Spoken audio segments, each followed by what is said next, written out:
Hello guys, in this video we'll learn about the grammars and languages in the discrete mathematics. I am Professor H.D. Padia from SHGMC Shigao. In our general life, we use the languages for the communications.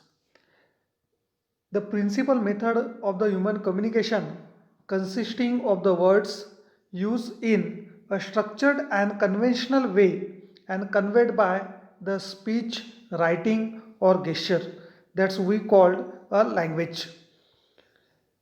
The language, it is designed by using the grammars, that is the set of rules. A grammar is a set of structural rules governing the composition of the clauses, phrases and words in a national language. In simple words, we can say that grammar is a way we arrange the words to make a proper sentence. Now, in the discrete mathematics, we have the concept of the grammars and the languages. By using the grammar and languages, we can design the expressions.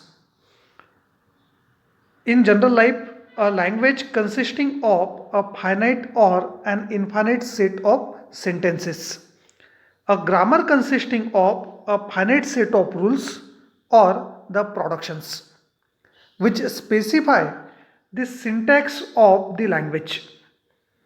In addition, a grammar imposes structure on the sentences of a language. If we consider the any English, Marathi or Hindi language, then in the spoken language, that is in the English language, a sentence is described in terms of the subject, predicate, phrase, verb, noun, the etc. We belong to the technical. That's why if we have the any one programming language like the C, C++, Java or any other, then for a program the structure is given in terms of the procedures, statements, expressions, etc. The grammatical structure of a sentence is generally studied by analyzing the various parts of a sentence and their relationships to one another. This analysis is called the parsing.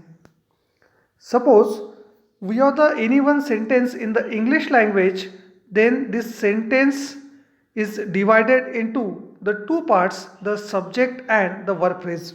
Means any sentence, it includes a subject which is followed by the verb phrase.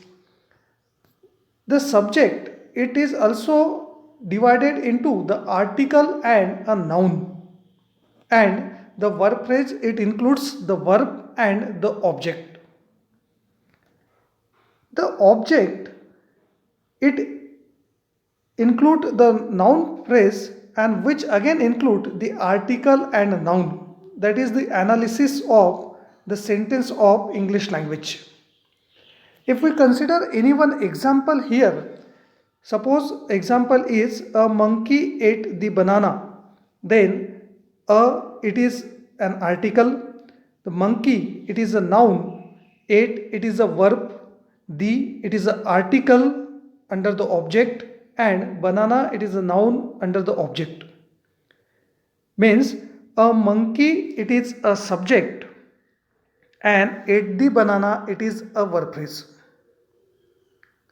Now based on this analysis, the syntax of small subjects of the English language can be described by using the symbols.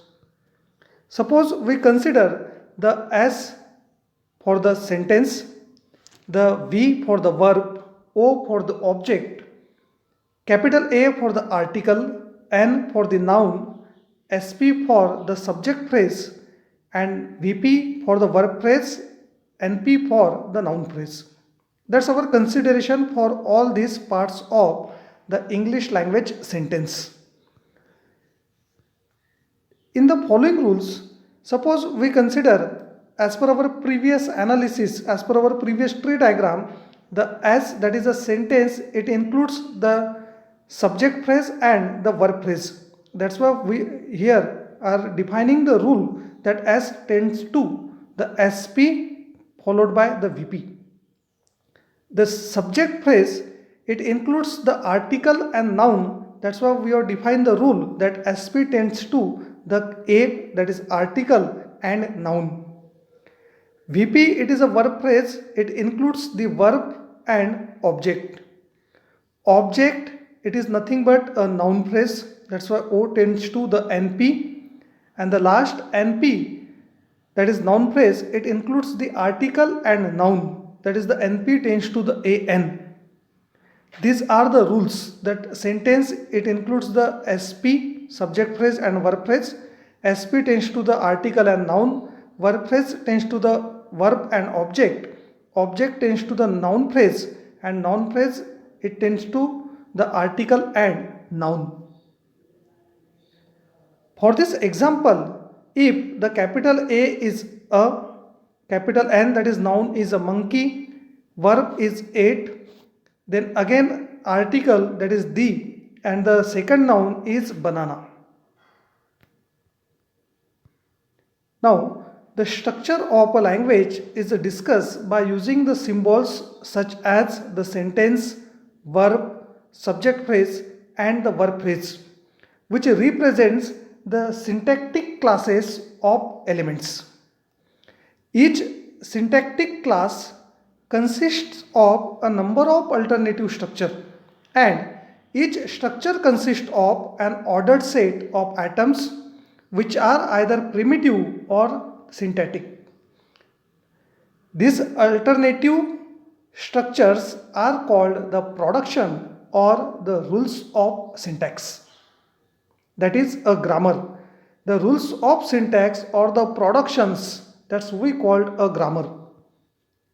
For example, we have seen in previous that sentence, it includes the subject phrase and verb phrase, that is the S tends to the SP, VP, defines a sentence to be composed of a subject phrase followed by a verb phrase.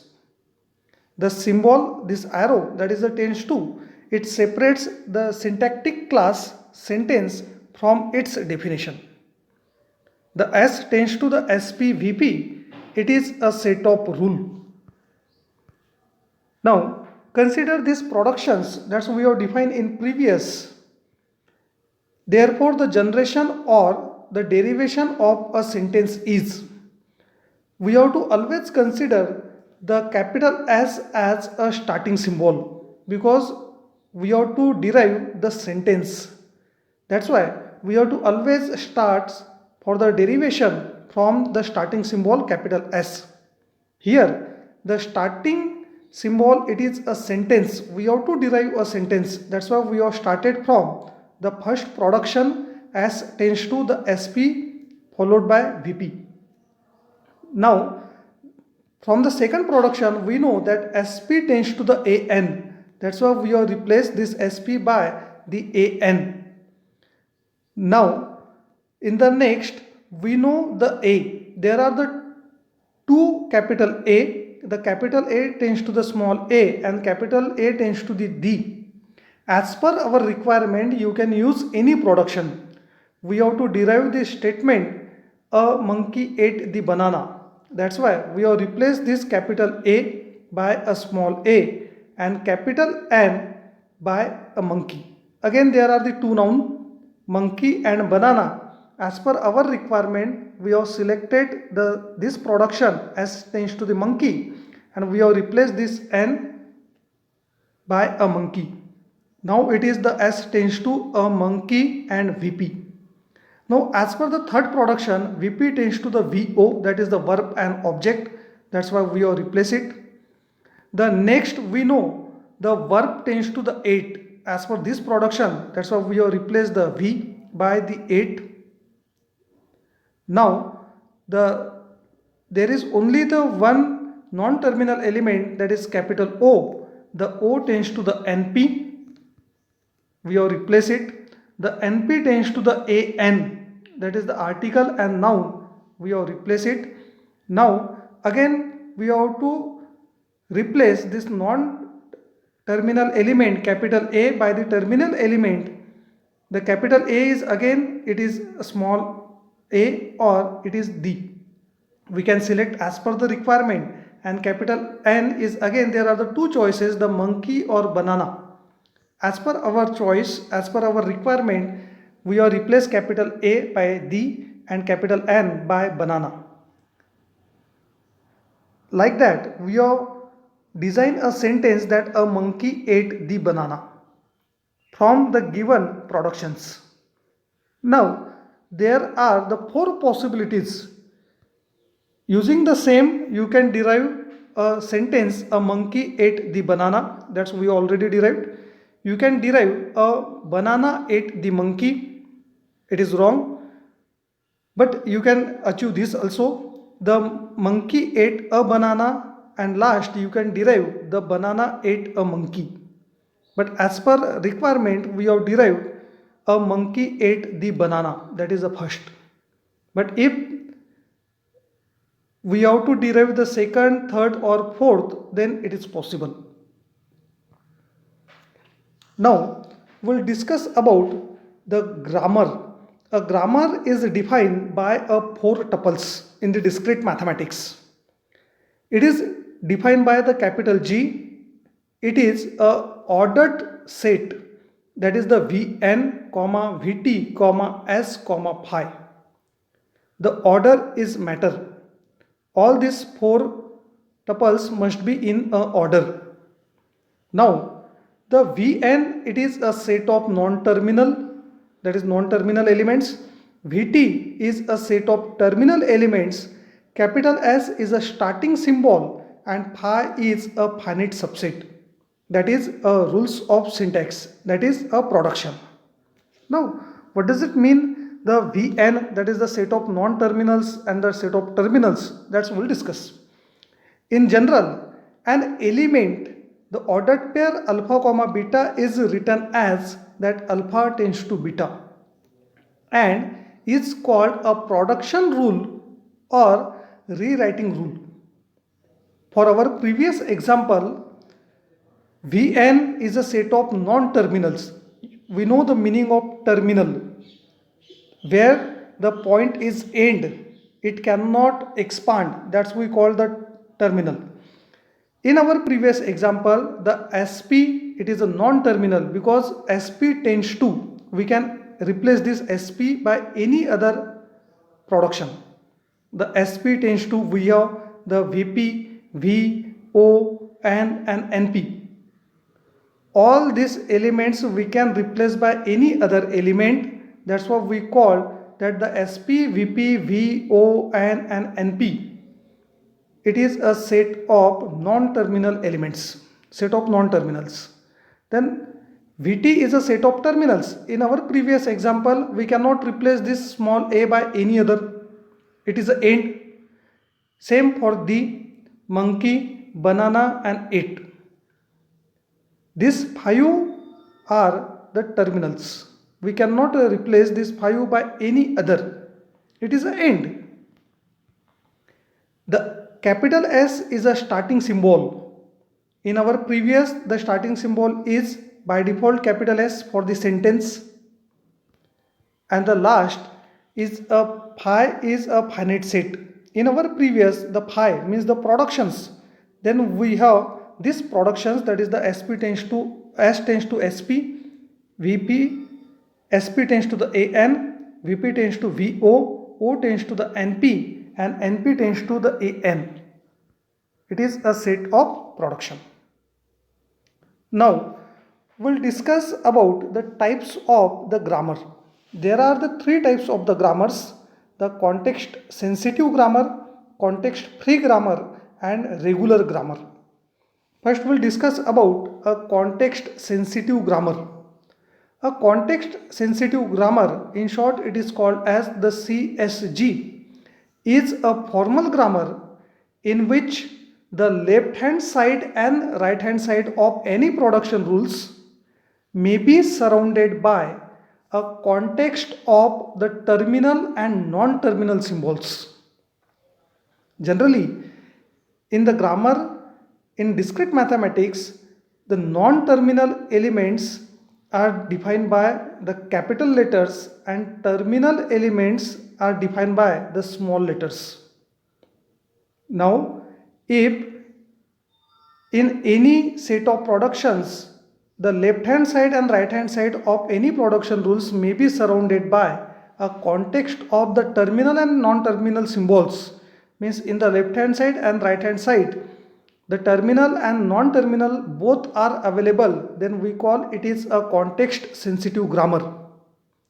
The context sensitive grammar are more general than the context free grammars, in the sense that there are languages that can be described by the context sensitive grammar but not by the context free grammars. What is the example? That S tends to the small a, capital S, capital B, capital C. Now in that, the S, it is the non-terminal element. This S, B, C are non-terminal elements, but this small a is a terminal element. If we look to the last example, small a, capital B tends to the small a, small b. Now in this case, at the left hand side, the non-terminal and terminal both are available, and in right hand side only the terminal elements small a and small b are. Means if in any grammar, in any set of productions, in the left hand side and right hand side, both terminal and non-terminal, that is the lowercase letters and uppercase letters are available, then we call it is a context sensitive grammar. The second is the context free grammar. In formal language theory, a context free grammar, also called as the CFG, is a formal grammar in which the every production rule is of the form the capital A tends to small a. That is, the capital A, it is a non-terminal element and small a is a terminal element. Means at the left hand side we have only the non-terminal elements, and at the right side we have only the terminal element. Then we call it is a context free grammar. Now where capital A is a single non-terminal symbol and small a is a string of terminals and or the non-terminals, that is a can be the empty. But at the left side there must be only a single non-terminal symbol. Then we call it is a context free grammar. A formal grammar is considered the context free when its production rules can be applied regardless of the context of the non-terminals. Look to this example. Capital S tends to the small a, capital C, capital small a. At the left side there is only a single non-terminal element. At the right side there may be a single or a string of non-terminal and terminal elements. But at the left side there is only a single non-terminal element, that is capital S, capital C, capital C. Then we called it is a context free grammar. The third is a regular grammar. We have the two types of regular grammar, the right regular grammar and left regular grammar. In theoretical computer science and formal language theory, a regular grammar is a formal grammar that is a right regular or left regular. Every regular grammar describes a regular language. We'll first look to the right regular grammar, also called the right linear grammar, is a formal grammar, that is the Vn, Vt, S, phi, such that all the productions rules in P are one of the following form. The capital A tends to the small a. We know where the capital A is a non-terminal in the Vn and small a is a terminal in the set of terminal elements, that is Vt. The second, the capital A, it may be tends to the small a and capital B. where the capital A and capital B are the non-terminal and the small a is a terminal element. Or the third is that A tends to the empty string, where the capital A is in the Vn and the epsilons denotes the empty string, that is the string of length 0. Now, what is the example that S tends to the small a capital S, the S tends to the small a and capital B, B tends to the small b and capital C, means at the left side there must be a non-terminal element, and at the right side the first must be the terminal element and then there must be the non-terminal element, so that your expansion will in the right side. We can replace this capital by with any other, then again we can replace this by any other, means this expansion will in the right side. At the left side there is a small a, small b, small a, small a, means the left side there may not be the expansion. A left regular grammar, also called as a left linear grammar, is a formal grammar, that is with the four tuples the Vn, Vt, S and Phi, such that all the production rules in the P are of one of the following form. The first is same, that capital A tends to the small a, where capital A is a non-terminal and the small a is a terminal element. Now there is a change, that the capital A tends to the capital B and A, means at the right side there is a small a.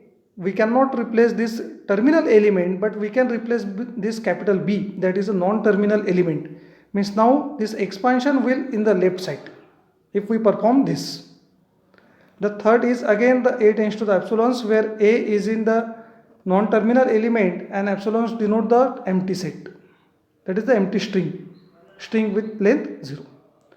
Now what is the example, that S tends to the capital S and small a, that is first we have non-terminal elements and then terminal elements at the right side. Non-terminal element capital B, then terminal element small a, non-terminal element capital C, then terminal element small b, non-terminal element capital C, then the terminal element small a. If we have this type of the grammar, that's we called a left regular grammar. Now we'll solve the problem. The problem one is that let a grammar G2, it is a ordered pair of the set capital E, comma capital T, capital F, comma second is a set of small a plus multiplication symbol, open parenthesis and close parenthesis, comma third is a capital S, comma fourth is a phi. Now as per the definition of the grammar, we know a grammar it is a set of four tuples. The first is a set of non-terminal elements, second is a set of terminal elements, third is a starting symbol, and fourth is a set of production, that is a finite set phi. Now if we compare the given grammar with a definition of the grammar, then we can clear the capital E, capital T, capital F, these three are non-terminal elements. A plus multiplication symbol, open parenthesis and close parenthesis are terminal elements. Capital S, it is a starting symbol, and phi is a set of production. Now where the phi consists of the productions, it is given that S tends to the E plus T, E tends to the T, T tends to the T into F, T tends to F, F tends to open parenthesis capital E close parenthesis, capital F tends to small a. Now by using this grammar and the set of productions, we have to obtain the expression A multiplication symbol A plus symbol A. Now if we have to obtain this expression, we have to always start from the starting symbol. In the solution, therefore, the generation or the derivation of a sentence is, in the given, the starting symbol is capital S. That's why we have to always start from the capital S. Now in the given productions, the first production, it is starting from the capital S. That's why we have to consider that capital S tends to the capital E plus capital T. Now here capital E, it is non-terminal element, plus it is a terminal element, capital T, it is non-terminal element. Now we have to achieve the A star A plus A. That's why now we'll replace this capital E by the capital T by using the second production, that is E tends to capital T. That's why we have replaced capital E by the capital T, and we have make the second step, that is S tends to T plus T.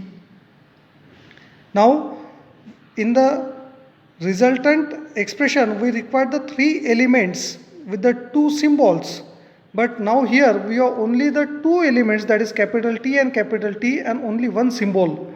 That's why by using the third production, that is capital T tends to the T into F, we have make the next step, that is S tends to capital T into capital F plus T. Now again by using the capital T tends to the F, that is fourth production, we have replaced this T by the F. Therefore it is the S tends to F, multiplication symbol F plus symbol T. Next, the capital F, it tends to the small a, and we require the first small a, that is a terminal element. That's why now it is the S tends to the small a, multiplication symbol capital F plus capital T. Again by using the last production, F tends to the small a. If we replace this capital F, therefore it is S tends to small a, multiplication symbol small a plus symbol T. Then again by using the fourth production, T tends to the F, we have replaced the last T with the capital F, and at last this capital F is again replaced by the small a. Like that we can achieve the required sentence by using the given grammar.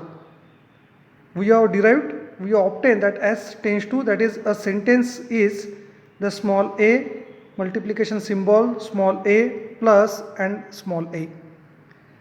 In the last sentence there must not be any non-terminal element, means there must be only the terminal elements. If we look to this small a, it is a terminal element, multiplication symbol, it is also a terminal element, and the plus symbol, it is also a terminal element. If you compare this, then you can find that it is a context-free grammar. The second problem statement, that the language L of G3, the L is for the language and G3 it is for the grammar. The L of G3, it is a set of a raised to power n, b raised to power n, c raised to power n, where n is the greater than or equals to 1. Means it may be the a square, b square, c square, or a, b, c, a cube, b cube, c cube, a raised to power 4, b raised to power 4, c raised to power 4, and so on, is generated by the following grammar. The grammar G3 is given.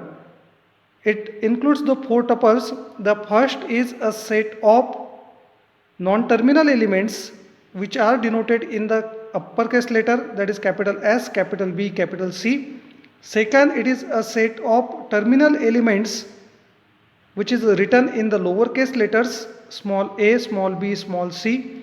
Third is a starting symbol, again it is capital S, and the fourth is a finite subset, that is a phi, that is a set of rules, where the phi consists of the productions, Now the 7 productions are given, that S tends to the small a, capital S, capital B, capital C, S tends to the A, B, C, CB tends to the capital B, capital C, then small a, capital B tends to the small a, small b, capital B tends to the small b, small b, capital C tends to the small b, small c, and small c, capital C tends to the small c, small c. Now by using this grammar, what we have to obtain?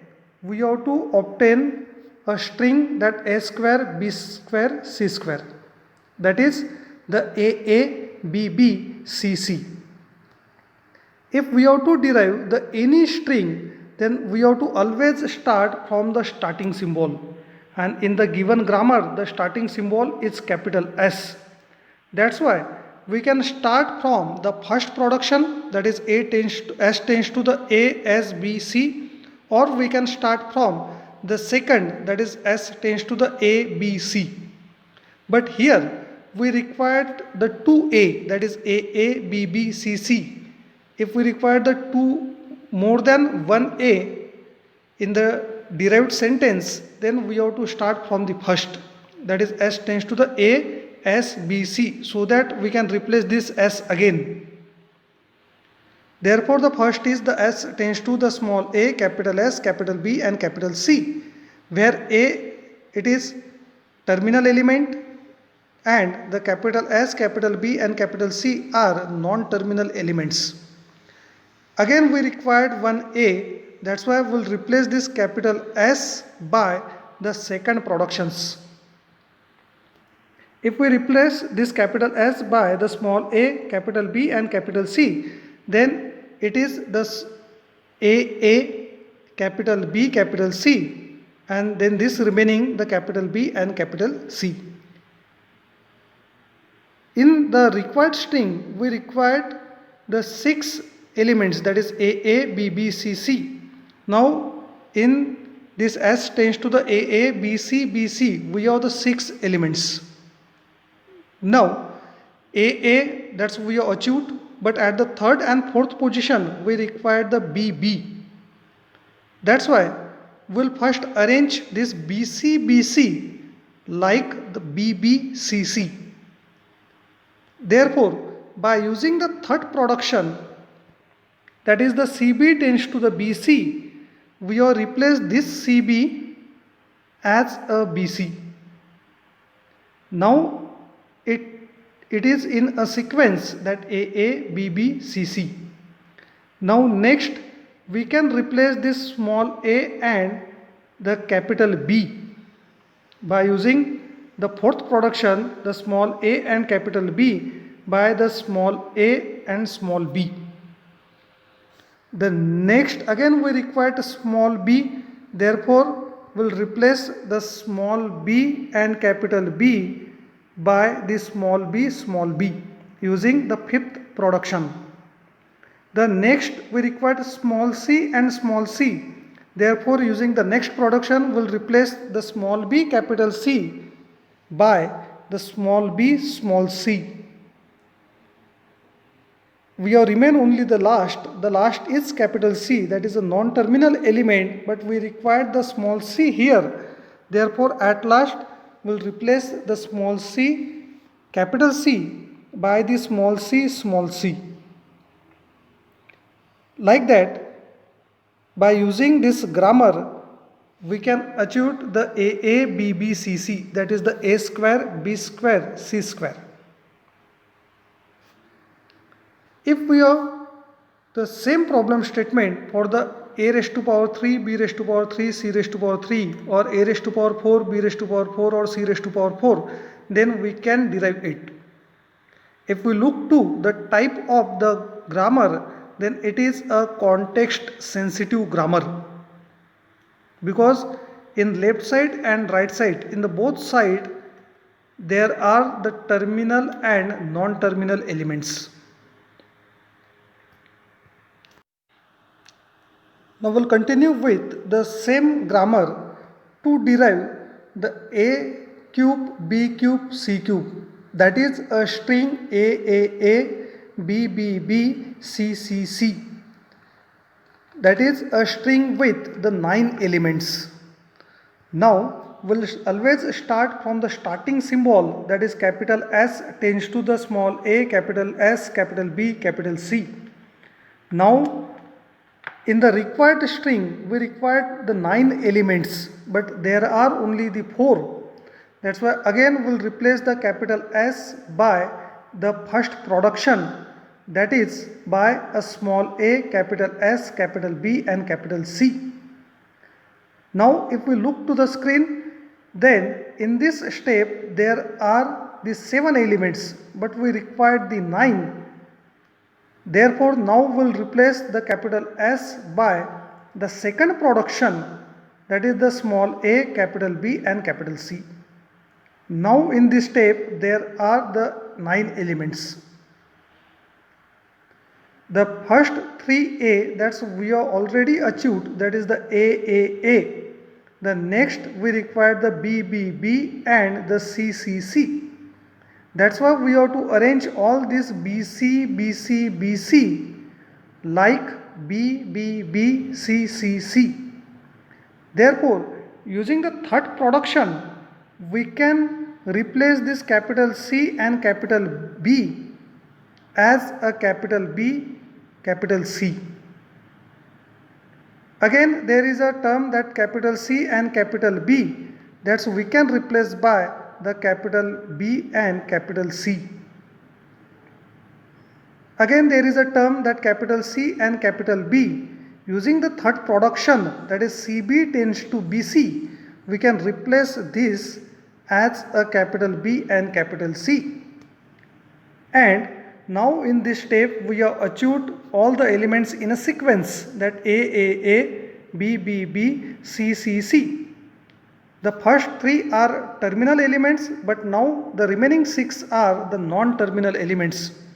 That's why we have to convert these non-terminal elements into the terminal elements. By using the fourth production we can replace the small a and capital B into the small a and small b. Then using the fifth production, that is small b, capital B tends to the small b and small b, we can replace the small b and capital B into the small b. Again using the same production we can replace this small b and capital B by the small b.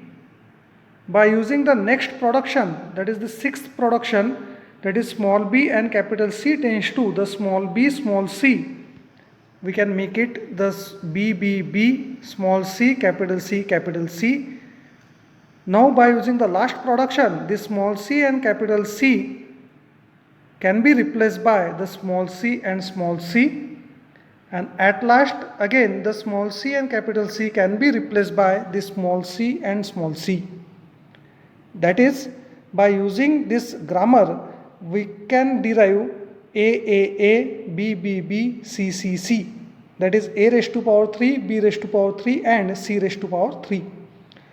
Likewise we can derive for the a raised to power n, b raised to power n, c raised to power n for any value of the n which is greater than or equals to 1. That is an example for the context sensitive grammar. Now the problem fourth is the language L of G4. It is a set of a raised to power n, b, a raised to power n. Means there must be only a single b, where n is greater than or equals to 1 is generated by the following grammar. The grammar G4, it is given with the 4 tuples. First is a set of capital S, capital C. These 2 are non-terminal elements. Small a and small b, these 2 are terminal elements. Next is a starting symbol capital S, and the last is phi. If we compare the given grammar with this grammar, definition of the grammar, then we can derive that V n, that is a set of non-terminal elements, it is a SC. Vt, that is a set of terminal elements, it is a set of small a, small b. starting symbol is S and phi is a production, that is a set of finite symbols.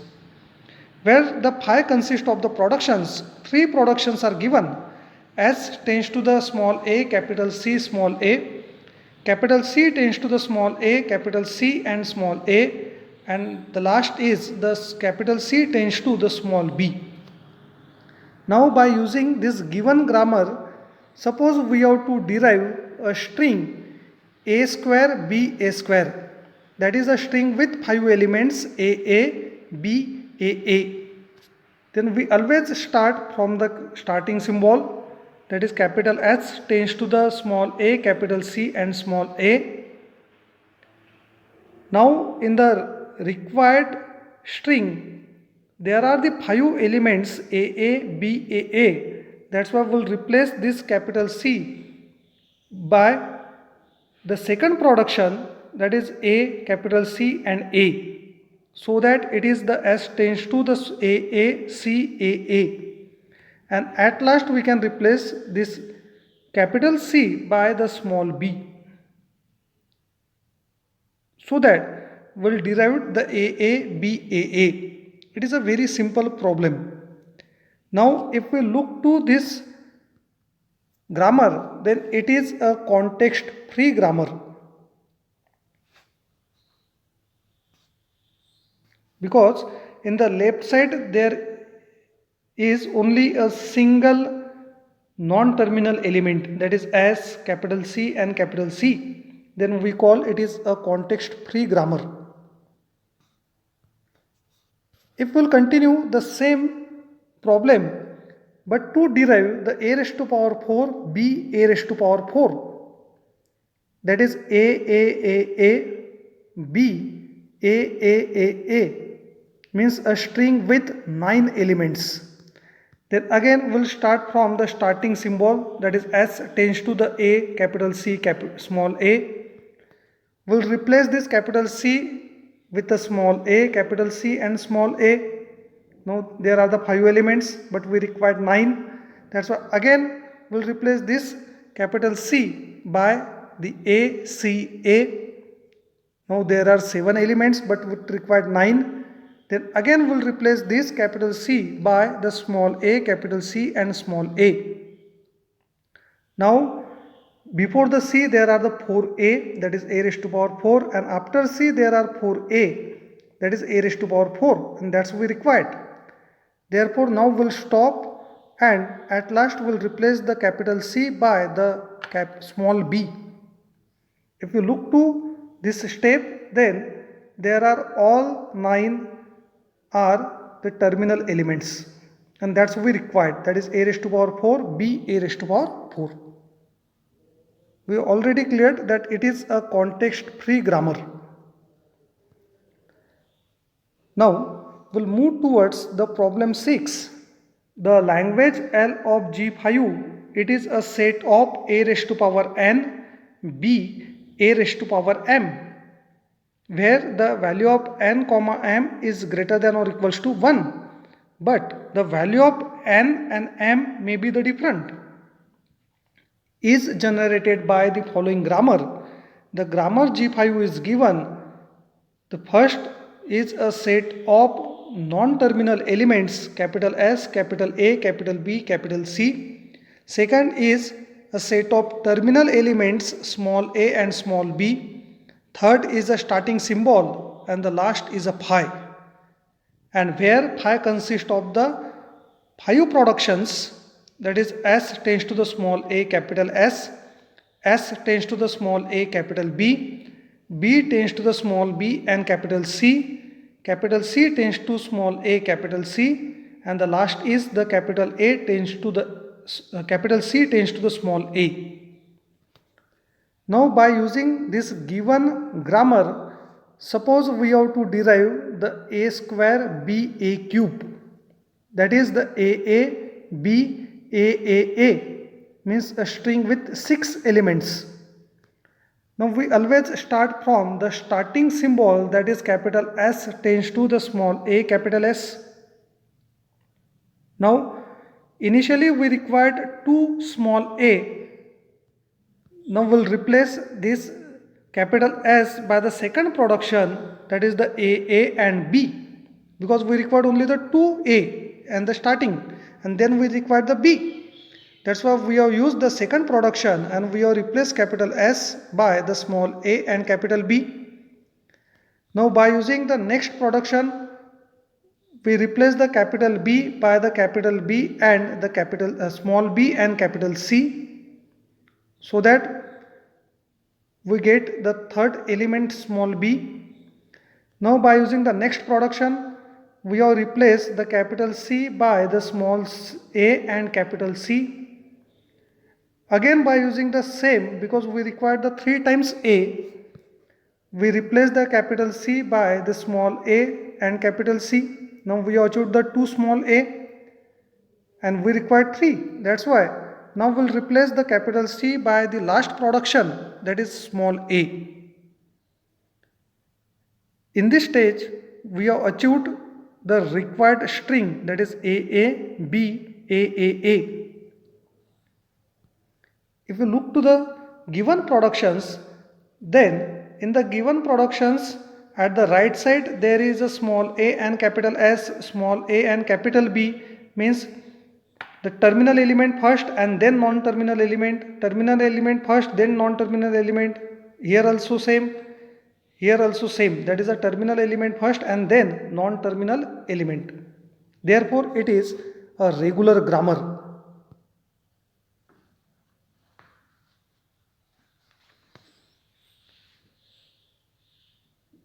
For the same problem statement, now suppose we have to derive a string a raised to power 3 b a raised to power 4, that is a b a 4 times, means we required a string with the 8 elements. We'll start with the first, that is s tends to the small a and capital S. Now again we'll replace the capital S with the first production, so that it will the A and capital S. We require the 3A and then B. Therefore now we'll replace this capital S by the second production, so that we'll get the third A and then there will a B. We required only one B, therefore we'll replace the capital B by the third production, that is small b and capital C. Now we required the 4 times A, therefore we'll replace the capital C by the small a and capital C. Again we'll replace the C by the small a and capital C. Then we achieve the 2A. Again we'll replace the capital C by the small a and capital C. Now after B we achieved the 3A. We required the 4. That's why now we'll replace the capital C by the small a. That's we achieved that A, B, A, that is A cube B a raised to power 4. By using this grammar, we can achieve a raised to power n, b a raised to power m for any value of the n and m greater than or equals to 1.